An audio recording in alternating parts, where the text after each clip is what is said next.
Finally made it to my family tree. This is Antique Sib Sets from North Dakota Part 7.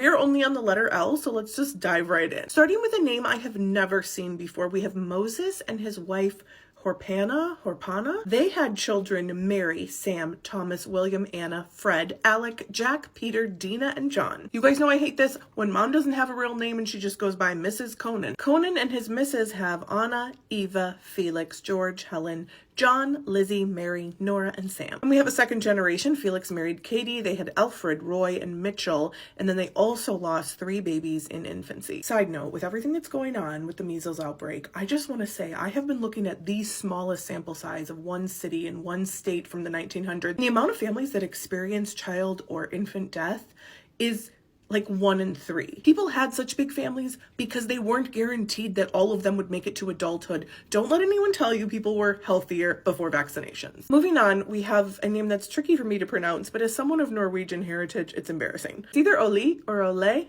and Anna. We have this family, Dan and Anne from Russia, and they had a son, Daniel, who died at age 11, and that was important for this because as you read, then they had George, Alfred, Andrew, and another Daniel, and then Elvina. This might be an unpopular opinion, but I find it fascinating that so many dads want to pass down their first name when they already get to pass down their surname. We have the second generation. Alfred married Ruth, and they had Ronald, Kathleen, Gregory, and Ricky. Daniel and Marion had Brenda, Gary, and Craig. These names, I feel like you can totally tell which kind of decades they come from. Love to see August. Their kids are Hans, Emily, Nina, Carl, Walter, and Edwin. Another Ole and Anna from Norway. Their children are Clarence, Merle, and Leland. Interesting to note, Leland is being used. It is ranking at 522 in the top 1,000. However, Clarence and Merle have not made their comeback yet. We've made it to my family tree. So my great-great-grandpa was John Lunas. He was married to someone named Matilda. Matilda was a widow. She had 2 daughters, Anne and Lydia, from a first marriage. And then she had Lawrence, Eleanor, and then Grace, who is my great-grandmother. Unfortunately, Grace was a terrible person. She was abusive.